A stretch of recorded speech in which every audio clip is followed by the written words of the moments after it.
Well guys, अगर मैं गलत नहीं हूं तो ये बात तो अभी तक सभी को क्लियर हो गई कि शी हल्क के एपिसोड 1 एपिसोड 2 से हमें ये आइडिया लग चुका है कि हल्क की एक सोलो एडवेंचर मूवी या फिर कोई नई सीरीज जिसमें हल्क के एक्स्ट्राऑर्डिनरी एडवेंचर्स हमें मार्वल स्टूडियो दिखाने वाला है वो आने वाली है। लेकिन अब फैंस का जो सबसे बड़ा सवाल था कि क्या जो ये स्मार्ट हल्क जिसको इतना वाटर डाउन किया है यहाँ पे एवेंजर्स इन्फिनिटी वॉर से लेके यहाँ पे थॉर रैग्नारॉक से लेके अभी तक एवेंजर्स एंड गेम से लेके अभी इस शी हल्क वाले एपिसोड्स तक, क्या वो वर्जन हटा के हमें मार्वल स्टूडियोज वापस से हमें इनक्रेडिबल हल्क वाला वर्जन कन्वर्ट करके दे सकती है? और अगर इसका जवाब हाँ है तो किस तरीके से हमारा ये स्मार्ट हल्क जो है एंग्री बीस्ट वाला हल्क या वही इनक्रेडिबल हल्क बन सकता है जिसकी रेज के ऊपर अपना जो है खुद भी कंट्रोल नहीं रहता है? वेल गाइस, तो इसका जवाब आप मार्वल स्टूडियोज की तरफ से हाँ समझ सकते हो, क्योंकि खुद से उन्होंने ही हमें शी हल्क के दोनों एपिसोड्स में बहुत ही बड़े हिंट्स दिए हैं। सबसे पहले तो ब्रूस बैनर की आंख पे हमें वो जो इनहिबिटर लगा हुआ मिलता है जो कि उनको रोकता है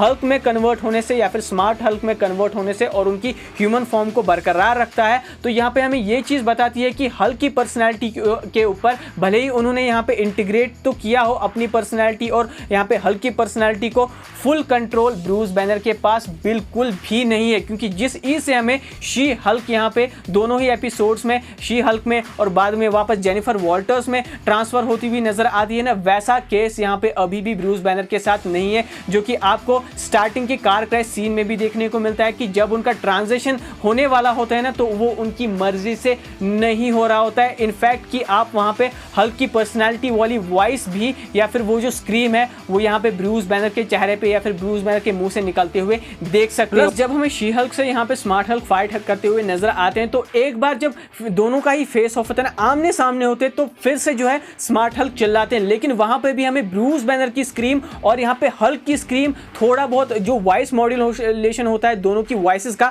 वो हमें अलग अलग सुनाई देता है। यानी कि फिर से जो है उस फाइट सीन में एपिसोड 1 में हमें ये पता चलता है कि दोनों ही पर्सनैलिटीज अभी भी अलग अलग ही है, लेकिन ये अब कोऑर्डिनेशन में काम कर रही है दोनों की ऑल्टर ईगोज। लेकिन सबसे बड़ी बात ये कि अगर पूरा कंट्रोल ब्रूस बैनर का नहीं है हल्क के ऊपर तो वो इस कंट्रोल को कंप्लीटली लूज कैसे करेंगे सकार पे जाके? वेल, तो आपको इसके लिए ज्यादा दूर जाने की जरूरत नहीं है। Avengers age of Ultron, incredible Hulk और हल्क की प्रीवियस मूवीज में ही इसका राज छुपा हुआ है। सबसे पहले एज ऑफ अल्ट्रॉन में जब हमें वांडा यहाँ पे कुछ विजन दिखाती हुई नजर आती है ना ब्रूस बैनर को, जिसके बाद ब्रूस बैनर पूरी तरीके से पागल ही हो जाता है, इनकी उनका वो वर्स्ट फेयर उनको दिखाती है, जिसकी वजह से वो फिर से यहाँ पे अमेरिका में पूरी तबाही मचा देता है। यही बात यहाँ पे हो सकती है कि हल्क को यहाँ पे प्लैनेट सकार पे जाने के बाद करप्ट कर दिया जाए, और करप्ट करने वाली चीज़ यहाँ पे क्या हो सकती है? वो हो सकती है यहाँ पे ओल्ड पावर, जिसका हमें जिक्र यहाँ पे देखने को मिलता है हल्क की मूवीज में या फिर प्लैनेट हल्क वाली मूवी में, जहाँ पे जो हल्क के सन होते हैं और उनकी वाइफ सियारा जो होती है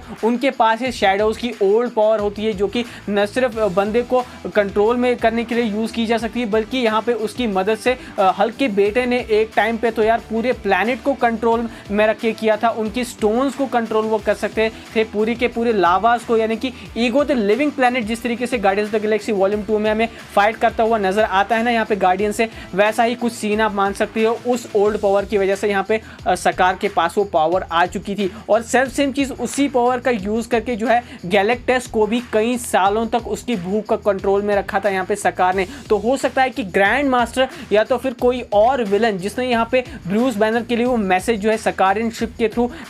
डिलीवर करवाया था, वो वहाँ पे सकार प्लैनेट पे जाने के बाद उन्हें करप्ट कर दे और उसके बाद वो रेज वाला मॉन्स्टर जो है ना वो अनलीश हो जाए पूरे के पूरे प्लैनेट सकार पे या फिर प्लैनेट हल्क वाली स्टोरी लाइन में। दूसरे वर्जन में अगर आप थॉर रैग्नारॉक को फिर से वापस से जाके देखो तो वहाँ पे हमें नजर आता है कि हल्क एक तरीके से इमोशनल है, दूसरे के लिए केयर करता था, जिसकी वजह से उसकी फैमिली वहाँ पे हो सकती है। और जो मैसेज यहाँ पे सकारियन शिप डिलीवर करता है ब्रूस बैनर या फिर स्मार्ट हल्क तक, वहाँ पे ये मैसेज तो हमें पता चल सकता है कि हल्क की फैमिली के ही रिलेटेड था। तो क्या वो हल्क की फैमिली के अबडक्शन होने के रिलेटेड था या फिर हल्क की फैमिली को कैद में रखा गया है, बिल्कुल वो फाइट करवाने के लिए यूज़ कर रहे हैं उनकी फैमिली को, जिसका पता उनको चलेगा, या फिर उनकी आधी से ज़्यादा फैमिली जो है वो मारी जा चुकी है, या फिर उनके बेटे सकार ही बचे हुए हैं, जिसका बदला लेने के लिए या फिर उनकी हेल्प करने के लिए उन्होंने यहाँ पे कहीं ना कहीं ब्रूस बैनर को, स्मार्ट हल्क को बुलाया। और ये सारी चीज़ें सुनकर जो इमोशनल वाला वर्जन ऑफ हल्क था जो हमें रैग्नारॉक में देखने को मिला था,